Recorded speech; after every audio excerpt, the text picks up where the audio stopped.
All right, Vet John Bentley is here, and as usual, we always ask you some questions, and a lot of times they're ones you can answer pretty quick. I got a feeling today is going to be a little bit more strenuous for you because they're kind of ambiguous. Linda wants to know, I have a 13-year-old dog, and he constantly opens his mouth like he's gagging. What could this be, and should I be concerned? She is from Mobile. Okay.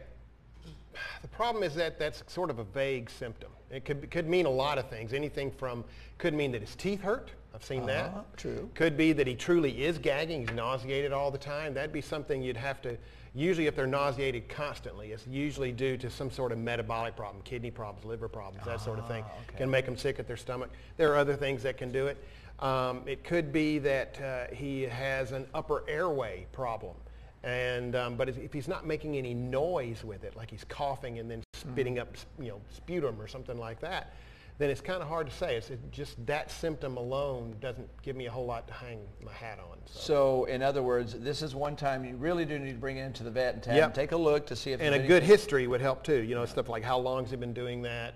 Does he ever throw anything up? Yada, yada, yada. So it could be serious, could not be. Could be. Okay, all right. Sorry we don't have that exact answer for you, but Linda, you need to know to get him checked out at the vet. Now, Susan's from Mobile. She's wondering why her cat is waking up at night and crying.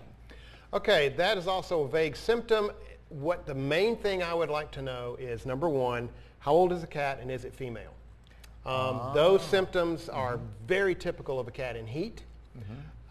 So if the cat is female and ever been spayed, that is one of the major things, is that they drive their owners crazy, waking up in the middle of the night and screaming. Yeah.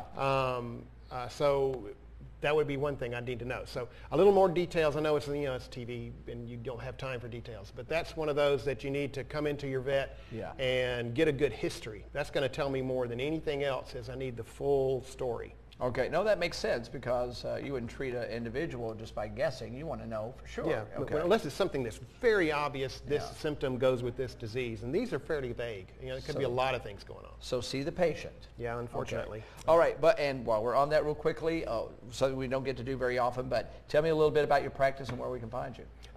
Have two. One's Bel Air Animal Hospital in between Sage and Florida Street on Airport Boulevard.